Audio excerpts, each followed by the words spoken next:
Dans le vif du sujet, avec Anis Moraï. Et dans le vif du sujet, avec Anis Moraï tous les mercredis à partir de 8h. Bonjour Anis. Bonjour Afef. Alors, aujourd'hui... Vous avez une belle voix aujourd'hui. Merci. Merci Anis. Alors, qu'est-ce que j'allais dire aujourd'hui? Parce que j'ai compris ce que tu voulais dire, mais c'est pas grave. Je vous déstabilise?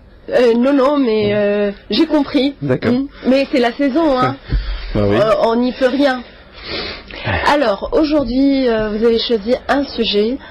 Pourquoi le choix de ce sujet? Je vous laisse le soin de l'annoncer, Anis, aujourd'hui. Bah oui, aujourd'hui, on va essayer de débattre d'un sujet qui suscite la polémique depuis quelque temps. Exactement depuis le 17 octobre dernier, date de... sa présentation à la présidence de l'ANC. Il s'agit donc du projet de loi relatif au Hbous, ou ce qu'on appelle donc l'Awqaf. Donc tout à l'heure, vous allez nous expliquer encore plus ce concept et puis qu'est-ce qu'on veut dire par Hbous et Awqaf. C'est un sujet qui a été aboli depuis 1957. C'est une institution d'abord, voilà. C'est une institution qui a été abolie dès la proclamation de la République. Mais ce que je voudrais faire aujourd'hui, Rafef, dans cette émission, c'est me mettre un peu loin des considérations idéologiques. Parce que ça impliquait chez donc les commentateurs, chez les observateurs, une charge émotionnelle et idéologique très importante par rapport donc à ce dispositif, à ce nouveau dispositif juridique. Je voudrais bien donc m'éloigner un peu pour expliquer, et sur le plan légal, et sur le plan donc économique, les vertus ou les inconvénients de ce sujet, parce que par rapport aux considérations idéologiques, je pense que nous sommes bien alimentés par rapport à ça. Je suis ironique un peu, nous sommes bien alimentés et je ne pense pas que les auditeurs soient dans une considération d'apprécier donc les tendances idéologiques. On laissera à d'autres chaînes à épiloguer sur ce volet. Voilà, et pour s'approfondir et mieux comprendre ce sujet, nous avons le plaisir de recevoir ce matin notre premier invité, M. Moaz El-Joudi, directeur en sciences de gestion et docteur en sciences de gestion et spécialiste en gouvernance économique et financière. Bonjour et bienvenue sur RTCI. Bonjour Afef. Nous sommes aussi en train d'attendre le juge Mounir Ferchichi. Le juge Mounir Ferchichi était donc vice-président du tribunal immobilier. Il est aussi donc président actuellement, donc président du tribunal de première instance de Jandouba, qui est rodé donc à ces considérations de Hbous et qui nous parlera davantage sur le plan légal. Voilà, donc on commence alors tout de suite avec notre invité, avec Moaz El-Joudi. Mais avant, Anis, qu'est-ce que les Awqaf et les Hbous? Voilà. Est-ce que vous pouvez nous expliquer d'une manière très simplifiée? Voilà, parce que jusqu'à maintenant, j'arrive pas à faire la différence et je ne comprends pas exactement ces deux concepts. Vous n'êtes pas la seule, Rafef. Tous les Tunisiens, pratiquement, donc une majorité, je ne veux pas dire tous les Tunisiens, mais une majorité ne comprend pas cette institution que je le disais, elle fut abolie en 1957. Donc lorsqu'on a proclamé donc la République, qu'est-ce que les Hbous et les Awqaf? C'est tout simplement la création d'une entité juridique en fonction de laquelle on essaye de mettre en place un certain patrimoine qui ne doit pas être touché, destiné soit donc au public, soit au privé, soit conjointement public et privé, afin de faire bénéficier ce qu'on appelle les fruits de ce bien-là, de ce patrimoine-là. Donc, ce n'est pas une association. Si on peut comparer avec ce qui existe dans le droit comparé, on peut assimiler ça à ce qu'on appelle les fondations. Aux États-Unis, les fondations en France. En fait, ce sont des personnalités de droit privé, ce sont des personnes de droit privé.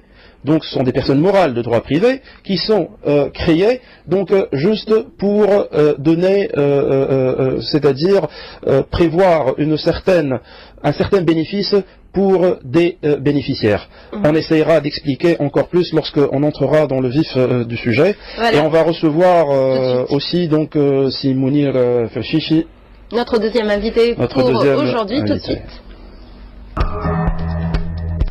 Dans le vif du sujet, avec Anis Moraï.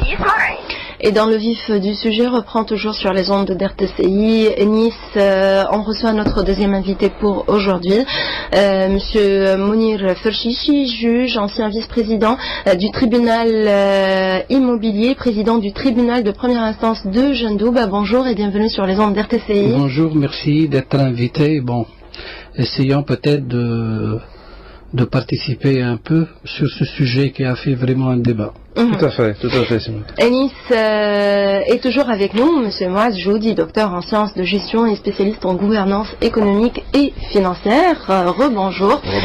Donc tout à l'heure, Anis, vous avez essayé de nous expliquer un peu le concept des awqaf et hbous. Et là, je crois que on va donner la parole. Tout à fait, donc Assi Mounir, pour nous expliquer davantage donc cette dénomination, cette institution, on peut qualifier ça, Assi Mounir, justement, c'est une institution oui. Qui fut abolie, on le disait tout à l'heure, en 1957. On reviendra sur le volet historique parce qu'on ne peut pas comprendre donc le bien fondé de cette institution si on ne comprend pas d'où elle vient. C'est-à-dire sa genèse, je dirais. Oui. D'abord, pour commencer, pour nos auditeurs, qu'est-ce que les awqaf? Bon, les awqaf, c'est une formule juridique, purement juridique, qui crée justement une certaine manifestation au niveau des biens, qui se rapporte essentiellement d'un côté, nécessairement d'un côté religieux, nécessairement, pieux, finalement, bon, c'est un acte de bienfaisance, purement de bienfaisance, justement, mais justement bien réglementé par la loi. D'accord. Bon, généralement, l'origine de cette institution provient essentiellement de la législation musulmane, la charia essentiellement. Mais ça ne veut pas dire que c'est une institution purement islamique. Enfin, il existe partout dans le monde des manifestations qui, justement, qui se rapportent l'une à l'autre, sans que perdre chaque institution ses caractéristiques, bien entendu. D'accord. Bon, on parle par exemple, de ce que nous appelons maintenant les institutions de fondations. Tout à fait, les fondations. Les fondations, bon, c'est une formule presque internationale. Tout à fait. Et ce n'est pas étonnant lorsque vous savez que, par exemple, le prix Nobel se base sur cette institution. Et que ce sont des institutions économiquement basées aux États-Unis. La fondation Ford, notamment. Justement. Mais bon, si on revient à la législation musulmane, ce n'est pas pratiquement ça, mais finalement c'est presque la même finalité. D'accord. Finalement, c'est-à-dire donc prévoir un certain patrimoine qu'on essaie de délimiter au profit d'une certaine catégorie de personnes. Oui, mais ces personnes-là peuvent être des personnes publiques, comme ça peut être des personnes privées. Non, c'est pas ça la fondation. Oui. Justement. Non, je parle des awqaf. Ah, des awqaf, justement, c'est ce qui caractérise cette institution. C'est que à l'origine, c'était une opération de ce que nous appelons par exemple les abous publics. Finalement, c'est le régime originaire de l'institution. L'ahbous. Donc oui. C'est ça, l'ahbous. L'ahbous. Oui. C'est finalement une sorte de démembrement entre la nue propriété. Bon, maintenant je parle un peu. Là, voilà. Bon, si vous prenez la propriété, bon, elle est constituée de 3 éléments. Bon, ça c'est une leçon finalement peut-être utile, mais utile, je pense. Donc voilà, c'est comme le corps humain. Le corps humain est constitué de la tête, des membres et du tronc. La propriété essentiellement de ce que nous appelons l'usufruit, c'est-à-dire l'usus, le fructus et l'abusus. Donc si on ramène les 2 éléments d'utilisation, ce que nous appelons essentiellement l'usufruit, c'est l'usus fructus. Si vous éliminez, c'est-à-dire j'utilise et je bénéficie de ce que j'ai utilisé. Voilà. Si vous éliminez ça... Par exemple, un loyer. Par exemple. Un loyer. Je possède une maison, j'essaie d'expliquer. Donc je possède une maison, donc c'est ma propriété, mais je peux réserver le loyer de cette maison donc à une œuvre caritative où je la donne donc à quelqu'un de la famille ou à un démuni. Voilà, essentiellement ça. Et lorsque vous éliminez donc l'usufruit, qu'est-ce qui reste de la propriété? C'est la nue propriété. Exactement. C'est-à-dire, vous avez la propriété, mais vous ne pouvez pas en disposer. en quelque sorte Oui. ça. Donc, c'est la technique utilisée par les abous dans son sens véridique. D'accord. C'est de séparer entre la nue propriété et l'usufruit. De conserver la nue propriété pour le propriétaire jusqu'à la fin du monde. Mhm. C'est-à-dire que la Éternel. propriété, voilà, elle devient inaliénable. Inaliénable, tout à fait. Et de donner, de se délibérer, si vous voulez, de l'usufruit. C'est une libéralité de l'usufruit. Mhm. Donc, en ce sens que il y a là une garantie en demeure Mhm. de l'usufruit, en donation, par rapport à la nue propriété que demeure la propriété du donneur. D'accord. C'est-à-dire, je vais essayer un peu d'expliquer un peu donc ces concepts qui sont juridiques. C'est-à-dire, moi qui suis donc par exemple un père de famille, Oui. hein, je possède un bien particulier, Mouaz, je voudrais garder donc la propriété de ce bien-là, La nue. la nue, voilà, nue la propriété, oui. mais je me dis, jusqu'à ma mort, mes héritiers pourront utiliser donc le fruit de ce bien-là, mais ils n'auront pas donc cette propriété. Juste, bon, ça c'est pas mauvais, mais avec une Merci. précision. Bon, finalement, ça c'est le mauvais cas des abous. D'accord. Ce que vous donnez par exemple maintenant, c'est le mauvais cas des abous. Mhm. Bon, les abous, à leur origine, c'était une donation de l'usufruit Mhm. à l'intérêt public. D'accord. Si je reviens à votre exemple, Mhm. ma maison, je vais la conserver Mhm. autant que nue propriété D'accord. sur ma propriété éternelle. D'accord. Que son utilisation sera donnée à tout le monde. Voilà. À tout le monde. Bon, pour les mineurs, pour les pauvres, Mhm. et pour ce que vous voulez. Oui, oui. Donc, et pour cette raison, on relie toujours les abous Mhm. dans leur sens originaire Mhm. à l'intérêt public. D'accord. C'est comme par exemple les hôpitaux. Oui. Hein? Vous conservez par exemple votre maison. Oui. J'espère que vous aurez une maison. Bon, Je l'espère aussi. et que donc vous allez confier son utilisation À d'autres. à d'autres. D'accord. Ça, c'est le bon sens des abous selon moi. Voilà. Et c'est ce que notre prophète Mohammed a désigné Mhm. à son ami Omar ibn al-Khattab lorsqu'il lui a demandé un conseil justement, Mhm.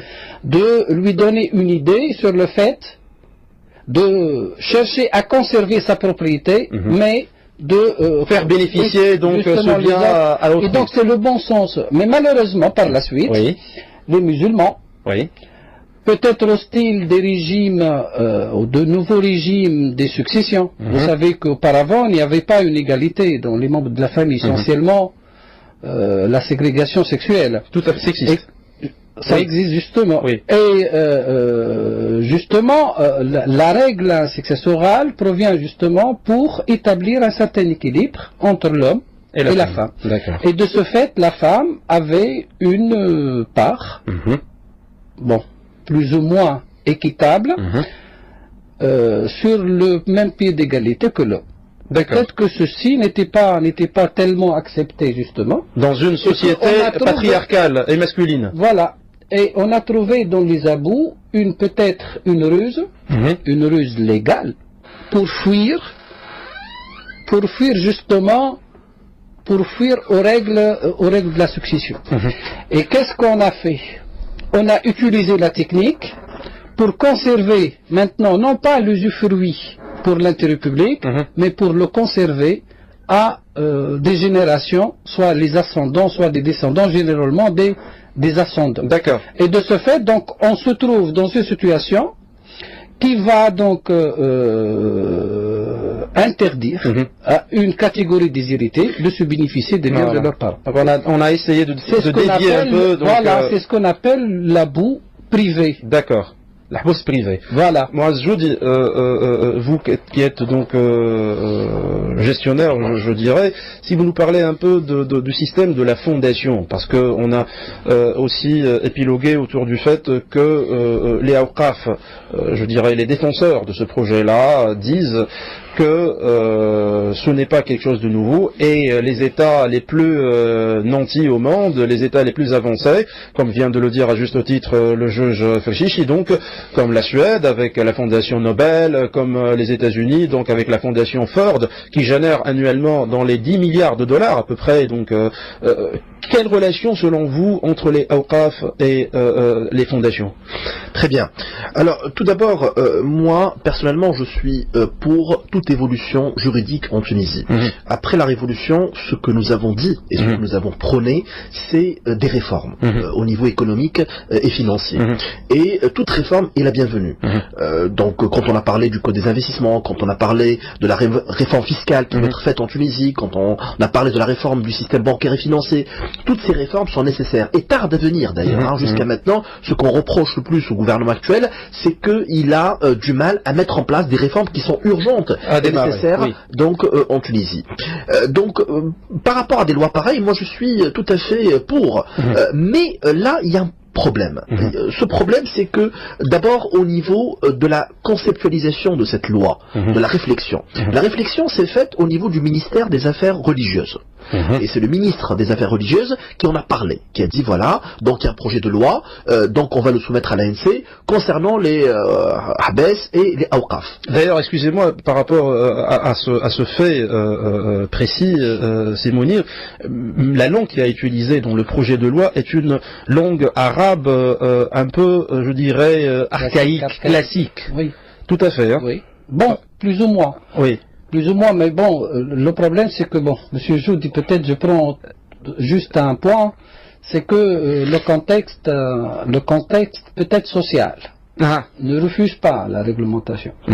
Mais la proposition législative manque plusieurs précisions générales et même spécifiques, peut-être que par la suite on en parlera. Oui, moi. Donc là, c'est des problèmes de forme d'abord. Donc les affaires religieuses qui s'occupent un petit peu de cette loi. Bon, donc ça va donner une connotation un petit peu religieuse à cette loi. Et le ministre lui-même parle des bienfaits économiques. Donc là, justement, confusion des genres. C'est ça, la question que je voudrais vous poser. Si on parle de Habous ou de Awqaf, par rapport au circuit économique Rafef donc qui caractérise, est-ce qu'on a la possibilité donc de générer des fruits réellement? Si on va se dire si ça marche les fondations dans les pays les plus nantis, je dirais les plus développés, pourquoi ça marchera pas en Tunisie? Voilà, moi je vais terminer mon idée donc et ça va dans cette veine-là. Donc à partir de là, ça c'est une première problématique. Donc c'est les affaires religieuses qui s'occupent des affaires un petit peu économiques si donc il y a un objectif économique à travers cette loi. Et puis il y a un problème d'appellation. On est revenu à une appellation qui est ancienne, qui ne renvoie pas nécessairement automatiquement à des bons souvenirs aux Tunisiens. Donc il y a des Tunisiens qui ont souffert de cette problématique des Awqaf et des Habès, et donc ils se trouvent aujourd'hui donc tout à fait allergiques à ce genre de propositions et de concepts. Maintenant, dans l'absolu et objectivement, c'est une bonne chose. L'idée elle-même, si on relève un petit peu la connotation religieuse et si on relève cette problématique éventuellement de conflit d'intérêts qui peut se poser et ce contexte en Tunisie. Les pays développés se sont développés, entre autres, à travers ce genre de concept. Donc, c'est des privés qui donnent leurs biens à l'État, donc, pour, comme a dit donc Monsieur le juge, à l'usufruit, et donc au bénéfice de la communauté. Tout à fait. Et ça peut être bénéfique parce que l'État tout seul ne peut pas gérer donc l'ensemble des prestations et des services dont a besoin une population. Et là, je donne un exemple pour qu'on soit dans la pratique des choses, pour que les gens nous comprennent. Donc, les universités américaines qui sont classées premières au niveau international, est-ce qu'on ne s'est jamais posé la question pourquoi, entre autres? Parce que ces financements brassent des financements qui sont, ces universités brassent des financements qui sont énormes. Et derrière chaque université, c'est pas l'État fédéral américain qui finance, c'est les fondations. La fondation Harvard est parmi les fondations les mieux nanties, les mieux loties au niveau international.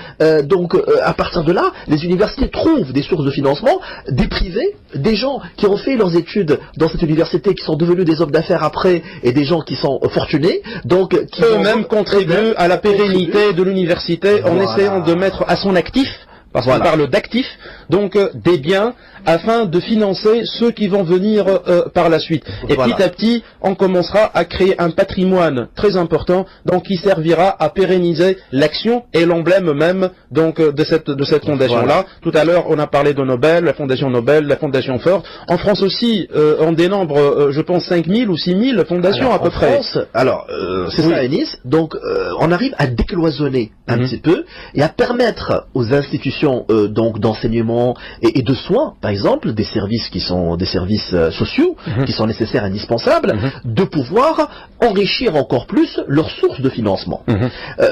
Si on prend la France, c'est à côté, et donc on est proche du modèle français un petit peu. Donc, pareil, la fondation Sciences Po de Paris, l'IEP de Paris, l'Institut des études politiques, qui est parmi les institutions les plus prestigieuses en France. Derrière, il y a la fondation Sciences Po, où il y a des donateurs, des gens qui ont mis au bénéfice et au profit de Sciences Po Paris leurs biens pour financer cette institution, qui est une institution qui produit des élites et qui fait sortir chaque année donc les futurs cadres dirigeants de la France. Donc la fondation Rothschild, aussi très connue en France, qui a la fondation Rothschild qui a beaucoup de propriétés, qui a beaucoup d'héritage, et donc il y a des châteaux, par exemple, qui font partie de l'héritage et de la propriété de cette fondation, qui ne sont pas utilisés.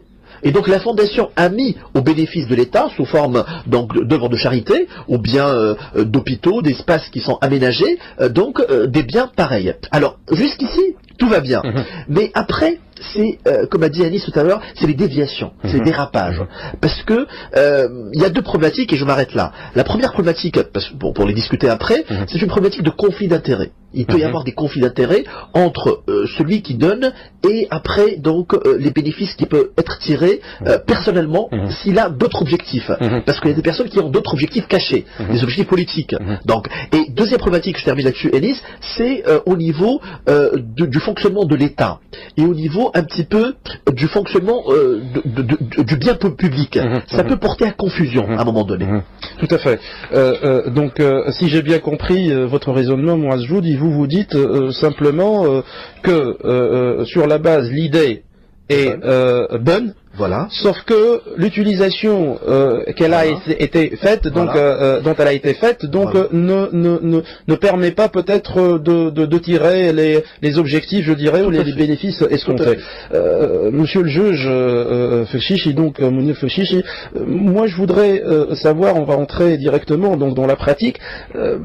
Quels sont les biens qui peuvent être, ou combien de awqaf ou de sortes d'awqaf avons-nous dans ce projet de loi?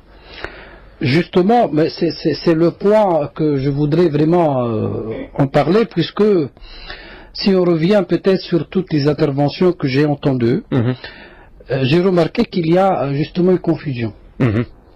Une confusion qui m'a donné peut-être le droit de prendre une position que je vais la prononcer peut-être maintenant. C'est que, personnellement, je ne suis pas contre les abous. D'accord. Mais je suis contre le projet des abous. D'accord. Donc ce projet de loi, c'est bien. D'accord. Et ceci pour deux raisons au moins. Bon, on est d'accord sur le point que... Là, vous parlez sur le plan juridique, si vous voulez. Oui, justement. D'accord. Que cette institution est bonne. Lorsqu'elle est prise dans son vrai sens, c'est-à-dire lorsqu'on parle pratiquement des abus publics, c'est lorsque le usufruit est laissé juste à l'intérêt de toute la population, soit les étudiants, soit les malades, soit je ne sais pas quoi. D'accord. Et de ce fait, on se rapproche des institutions, par exemple, utilisées dans les États occidentaux, ce que nous appelons maintenant les fondations. Peut-être la distinction, puisque c'est un peu délicat, la distinction entre les institutions. Bon, j'ai parlé tout à l'heure de la séparation entre l'usufruit et la nue-propriété. Oui. Dans la fondation, ça n'existe pas. C'est une continuité. Livraison. Non, c'est une livraison instantanée de la propriété. De tout, voilà. Donc c'est une donation. C'est une donation. C'est un mécénat. Justement. C'est un mécénat, oui. Mais pour les abous, c'est la distinction entre la demeure de la propriété de la nue-propriété et la libération de donc la nue-propriété qui reste pour le propriétaire toute sa vie. Voilà, toute sa vie. Non, même pas. pendant à éternité. Voilà. Et ce qui est utilisé, ce qui est bénéficiaire à AFEF, ce qui est le bénéfice, reste donc à tout le monde. Voilà. Et la problématique peut se poser ici, parce que l'héritage, après, supposons que ce monsieur qui a la nue propriété, qui l'a gardé, mais qui a donné l'usufruit de cette propriété-là, va mourir un jour, va décéder. Donc les héritiers, forcément, qui vont hériter de ce bien, ils peuvent ne pas être d'accord avec l'idée de donner, d'avoir donné ce bien à l'État ou à un bénéfice public pour donc en bénéficier. Quelqu'un voudrait vendre, par exemple, voilà, partager. Mais donc il va se trouver devant un bien qui est à sa propriété, mais dont il ne peut pas bénéficier. Non, mais justement, il n'est pas considéré propriétaire puisque la propriété est limitée à la nue propriété. Voilà, c'est fini. Hein, c'est-à-dire qu'on parle d'une sorte d'inhabilité du bien. C'est-à-dire que la propriété de la nue propriété demeure jusqu'à la fin du monde. Donc il n'y a ni vente, ni succession, rien du tout. Donc, alors, monsieur le juge, une petite question ici. Est-ce que les héritiers, après, ils peuvent dire non? Voilà, c'est ça le problème. Mais c'est le sens. Voilà. C'est une façon de déshériter, alors. Justement. Mais en faveur de l'intérêt public. En faveur de l'intérêt public. Ça se justifie quand même. Oui. Mais lorsque vous allez instituer ce habou sur une catégorie de votre génération en défaveur des autres, ça sera l'inégalité. Tout à fait. C'est ce que nous appelons le habou privé. Oui. C'est pas normal, ça. Oui. Et donc, la question qui va se poser maintenant, si ce projet est justifié par l'intérêt public ou l'intérêt économique, comment est-ce que je vois que l'habou privé peut participer au progrès économique? Si vous allez limiter la propriété à vos enfants et que vos enfants vont être succédés par leurs enfants et ceci sur 2 générations selon la règle de la loi, mais aux enfants uniquement, c'est-à-dire qu'on a délimité ça aux enfants en dépit des conjoints, par exemple, des sœurs, des frères. Est-ce que vous voyez que lorsque vous allez limiter cette propriété dans une génération, que l'usufruit sera utilisé par cette génération, que l'intérêt public va progresser? Je ne trouve pas. Je trouve pas. C'est-à-dire, si vous allez limiter votre successeur par cette institution, comment ça va bénéficier l'économie? Donc, ça va doucement les choses. Si vous allez parler du progrès économique, ça sera nécessairement limité aux abus publics. D'accord. Les abus privés, non. Hein?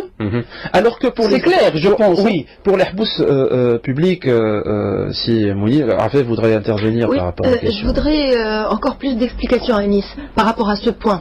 Est-ce que vous pouvez nous expliquer encore plus ce point? Monsieur le juge dit tout simplement qu'il existe, en fait, dans le projet de loi, il existe 3 types de habous, de awqaf. Il y a l'awqaf public, c'est-à-dire que quelqu'un, moi-même, Moaz, vous, monsieur le juge, donc vient dire c'est ma propriété, ma demeure, je la donne donc pour l'intérêt général. Donc on garde la propriété, sauf éternellement, sauf que donc le produit, l'usufruit, c'est-à-dire de cette demeure-là, sera partagé par la communauté. Il y aura un intendant, on va le voir, les institutions qui vont être créées, qui va gérer ça. Ensuite, il y a ce qu'on appelle les habous privés.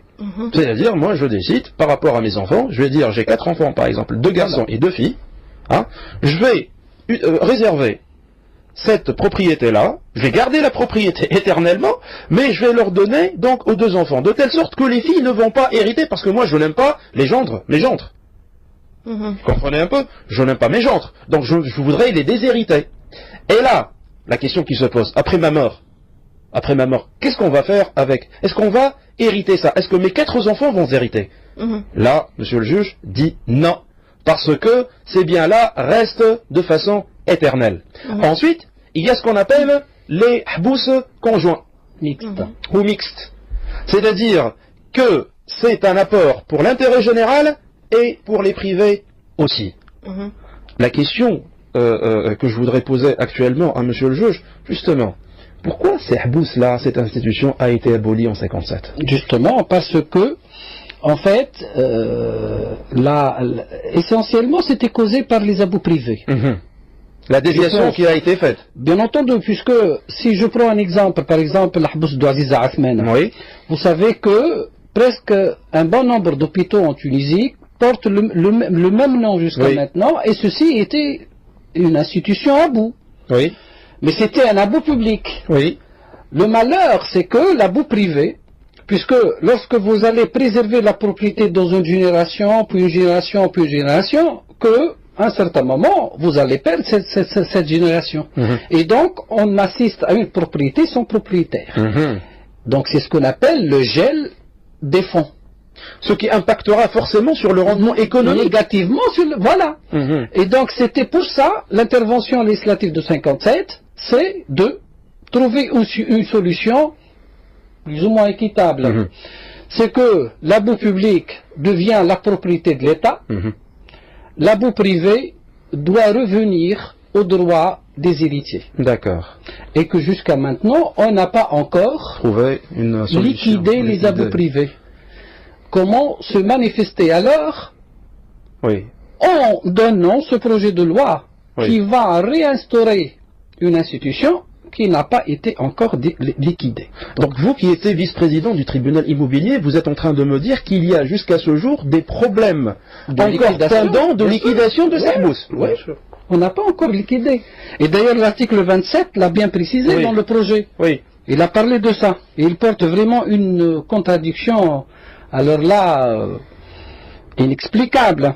Il a dit que, selon abolit toutes les règles contraires à ce projet. Et les droits qui en découlent. Essentiellement, c'est-à-dire c'est la loi de 57. Tout à fait. Et que on demeure sur la liquidation des anciens abous. Cette liquidation sera faite par référence à quoi? Oui. C'est-à-dire c'est comme si on est venu, c'est comme si on est venu mettre un trait donc sur ce qui s'est passé auparavant. C'est-à-dire qu'il y a une contradiction. Vous avez aboli une règle qui doit être en existence pour pouvoir liquider les biens qui sont en demeure maintenant. Donc c'est contradictoire ça. C'est contradictoire. D'autant plus, si vous parlez des abous que vous êtes, bon, je parle d'abous publics, ça porte un intérêt. Oui, oui. Mais un intérêt qui doit être lié à un service public. Puisque la loi, qu'est-ce qu'elle dispose dans le projet? Que le abou public est dirigé par un intendant. D'une part, et doit réaliser un intérêt public. L'intérêt public, c'est une notion générale. Justement, monsieur je pense que ça doit être lié à un service public. Ça sera vraiment plus bénéfique. Mon interrogation, et ce que je n'en ai pas compris en examinant le texte, le projet de loi, monsieur le juge et moi je vous dis, c'est lorsqu'on parle de biens publics, de Ahbous publics qui semble, je dirais, mieux accepté que l'Ahbous privé, mais on a ce qu'on appelle aussi les biens publics de l'État. Ensuite, nous avons dans la loi organique du budget, c'est-à-dire la loi de finances, dans la organique du budget, on a ce qu'on appelle donc les fonds de concours. Par exemple, les 26-26. Moi, je me dis pourquoi nous nous sommes soustraits de ces lois, de ces considérations-là, pour aller créer des institutions que je qualifie de parallèles, parce qu'on parle là d'un intendant AFEF, un intendant Nadr, qui va gérer donc les Ahbous publics dans le cadre d'un établissement public non administratif. Et là, sur le plan juridique, on revient à une appellation qui a fait déjà donc plusieurs problèmes par rapport à la compétence donc du juge, je dirais du moins administratif, ça d'un. Et ensuite, on se demande, on va créer donc, je dirais, deux mécanismes de droit, deux mécanismes de juridiction ou de juridiction parallèle, et là ça pourrait créer donc un problème énorme. Alors, tout d'abord, l'État est connu pour être un mauvais gestionnaire. Ça, on le sait. Dans les entreprises publiques, l'État est mauvais gestionnaire. Quand on voit actuellement les entreprises publiques tunisiennes, comment elles se portent, elles sont déficitaires, en majorité. Il y avait même des entreprises qui étaient des fleurons de l'économie nationale, qui sont aujourd'hui en déficit flagrant. La STEG, par exemple, la société d'électricité et de gaz tunisienne, pompe du budget de l'État 3 milliards de dinars. Dans la loi de finances 2013. Donc à partir de là, si on va donner à l'État plus de possibilités et plus de biens à gérer, c'est pas évident que l'État va optimiser la gestion de ces biens. Et ça peut être donc des biens qui vont s'effriter, qui vont péricliter dans le temps et qui vont pas être bénéfiques pour la communauté à moyen long terme. Donc avec ce projet de loi, moi j'appelle à renforcer, d'ailleurs il faut le rectifier parce qu'il y a beaucoup d'aberrations et monsieur le juge donc voilà a signalé quelques-unes, mais au-delà il faut c'est-à-dire consolider les institutions et la réglementation qui va permettre la gestion de ces biens pour pouvoir les optimiser et les gérer dans l'intérêt national, pas dans l'intérêt de X ou de Y. Monsieur le juge, juste une question. Par rapport au contrôle de ce que vient de dire Moaz Joudi, le contrôle de gestion de ces biens, c'est-à-dire est-ce que ces biens seront soumis à la Cour des comptes? Est-ce que on a créé une institution dans le projet qui s'appelle le juge d'Abou. Le juge d'Abou. Bon, ça c'est un problème également. Oui. Pourquoi c'est un problème? C'est-à-dire dans la nomenclature judiciaire, il se place d'une part auprès du tribunal de la première instance. D'accord. Mais non, c'est pas là le problème. Le problème c'est que les abous, c'est une institution islamique, ça c'est sûr. Que la SONA l'a créée, ça c'est sûr également, mais que la pratique a été partagée différemment par les rites. Donc on parle par exemple d'Abou Maliki, d'Abou Hanafi, et ainsi de suite. Oui. Et que malheureusement le projet ne porte pas ce point, ne fait pas ce rattachement. Ce qui fait le juge, comment il va trouver une solution par rapport à quoi? Puisque par exemple, je vous donne un exemple, l'Abou créé à la dernière maladie, quel est son sort juridique? L'abou créé à la dernière maladie. Oui. Vous savez que la dernière maladie, c'est un vice de consentement. Oui. Et donc, quelle serait la solution? Le projet ne porte pas. Donc, on doit revenir aux règles générales. Dans les règles générales, on ne trouve pas cette solution, puisqu'il n'a pas d'abou. Le problème, c'est qu'on est obligé de revenir au rite islamique, n'est-ce pas? Oui. Mais on ne savait pas. Puisque les Mélikites ont une position, les Hanafites ont une position, et ainsi de suite. Ça, c'est un manque. D'autant plus, si je pousse un peu la discussion, ce jeudi a parlé maintenant d'un point très important, c'est que de vraiment garder ou de créer une garantie de la bonne application d'une nouvelle institution. Et là, je pose deux points essentiels. Les abous sont reliés essentiellement par la propriété. Vous savez également que la propriété, c'est un droit constitutionnel. Tout à fait. La Constitution a imposé, l'ancienne ou le projet de maintenant, une égalité. Non, c'est un droit constitutionnel, c'est-à-dire qu'il y a une garantie constitutionnelle pour la propriété. Mais jusqu'à maintenant, on ne savait pas quel est le sort constitutionnel de la propriété dans le projet de la nouvelle Constitution. Donc ça sera une précipitation, ce projet par rapport à ça. C'est-à-dire que vous allez constituer une institution dans un contexte inconstitutionnel. C'est-à-dire il faut attendre la Constitution, voir la tendance constitutionnelle au niveau de la propriété, pour pouvoir par la suite instaurer une institution que ce rapport. C'est-à-dire vous êtes en train de dire que cette loi-là pourrait, si jamais elle est demain votée, être entachée d'inconstitutionnalité. Bien sûr. On sait jamais. Oui. Deux, que cette institution est reliée également par la propriété. Eh bien, bon, j'essaie d'être plus simple, mais je dis nécessairement que la propriété en Tunisie, elle est en crise, monsieur. Vous savez qu'il y a d'une part une multitude de régimes juridiques. Vous parlez par exemple des terres collectives. Vous parlez par exemple des terres qui sont domaniales, c'est-à-dire publiques ou privées. Il y a un grand problème. Vous parlez également des enquêtes qui sont portées sur les terres de l'État. Également, il y a ce qu'on appelle les terres de Siali, Nasfax. C'est une institution et un problème vraiment important. Également, il y a la propriété privée et la propriété en communauté, c'est-à-dire l'indivision. Il y a également le régime juridique des immeubles immatriculés, des immeubles non immatriculés. Il y a également au niveau du régime des immeubles immatriculés qui sont soumis au principe de l'effet translatif de la propriété et les autres qui ne sont pas imposés ou posés sur ce principe, et le fameux problème de gel des titres fonciers. que depuis 1992 à maintenant, on n'a pas encore soulevé ce problème. Dans cet état nébuleuse, on va dire nébuleuse, hein. Flou, Oui. critique de la propriété, On vient ajouter un autre souci. ajouter un autre souci. Oui. Que lui-même n'a pas été encore résolu, puisque jusqu'à maintenant, on n'a pas Certaines encore affaires liquidé. pendantes, oui. Mais ça va pas. Oui. Depuis 1956 jusqu'à maintenant, le problème d'Isabou n'a pas été résolu. Résolu. Et donc, comment on va ajouter un nouveau régime? Donc, il faut attendre, il vaut mieux donner un projet pour réglementer le régime juridique de la propriété, entre autres ce projet. Mais le mettre tout avec cette indépendance, avec la réglementation générale de la propriété en Tunisie, qui est un point nécessaire pour le projet économique.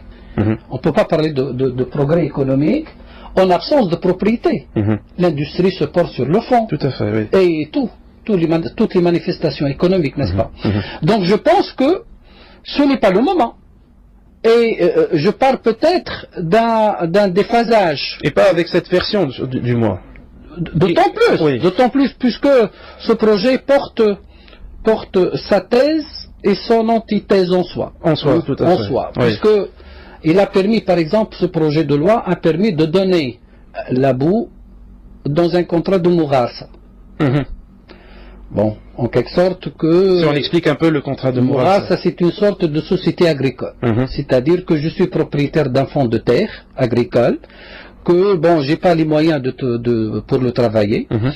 Je vais conclure un contrat avec une personne, le travailleur, pour le cultiver, et que si il a donc rempli ses obligations, nous serons copropriétaires sur celui qui a été cultivé. D'accord. Donc, oui. Allez-y, monsieur le juge. Donc, c'était ça essentiellement.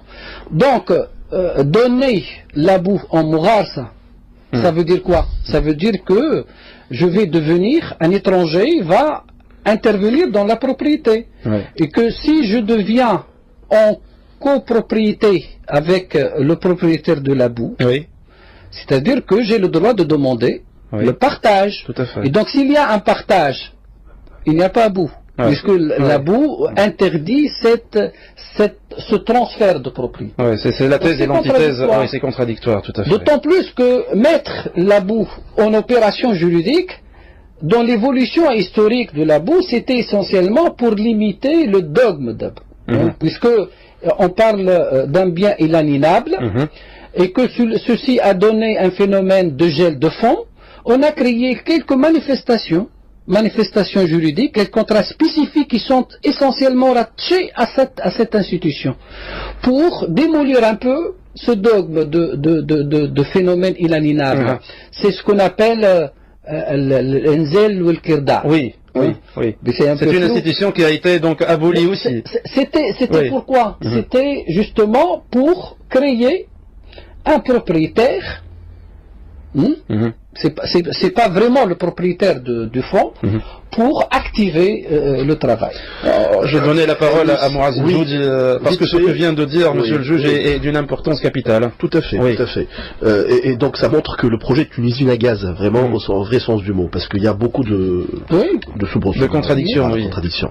Alors, il y a aussi un problème politique, éventuellement. Le problème politique se situe sur le fait que, donc, supposons qu'un dignitaire, donc quelqu'un qui a une position dans un village ou bien dans une région, et ce dignitaire va donner... Là, moi, je vous dis, vous rentrez dans les procès d'intention. Non. Mais les risques. Oui. Et donc, il va donner un bien sous forme de arbès, et après, il va se présenter à des élections, par exemple, législatives ou autres. Donc, la problématique, c'est la confusion des genres et les conflits d'intérêts, parce que les électeurs, on va leur dire, écoutez, donc vous allez, ce monsieur, vous avez bénéficié de... Il vous a réservé, donc un certain fonds. Vous êtes soigné dans son ancienne maison qui est devenue donc un hôpital, c'est grâce à lui, et ainsi de suite. Et donc c'est des arguments politiques qui peuvent jouer en faveur de ce monsieur. Et là, vraiment, c'est un casse-tête chinois, et c'est des conflits d'intérêts énormes sur lesquels on peut être exposé. Oui. Messieurs, je vous remercie pour ces éclaircissements. En fait, je pense que la lumière a été faite sur ce projet qui, espérons-le, sera rectifié dans le sens d'une meilleure gestion de ces biens, parce qu'on vient de le dire et tout le monde nous sommes d'accord sur le bien fondé de l'idée. Oui. Mais ce sont les mécanismes donc qui ne sont pas appropriés, et je dirais même plus que les mécanismes pour lesquels les hbous ont été abolis sont eux-mêmes qui sont reconduits dans ce projet de loi-là.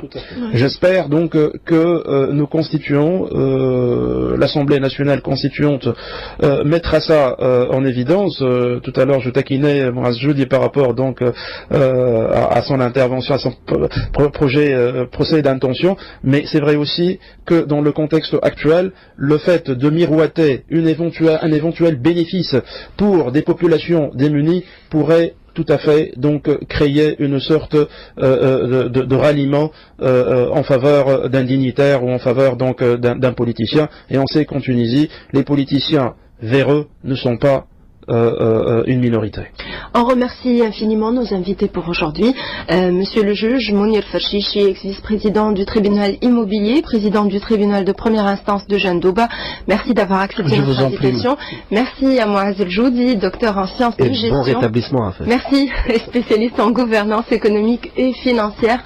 Merci Anis, nous on remettra notre rendez-vous pour demain dans le vif de la Constitution à partir de 8h30. J'espère que d'ici là, vous porterez mieux.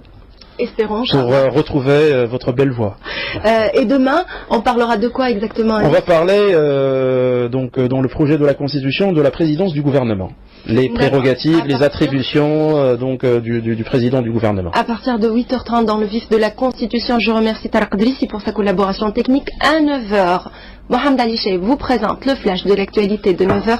Restez branchés sur RTCI, nos programmes se poursuivent jusqu'à 2h du matin. Bonne journée, au revoir.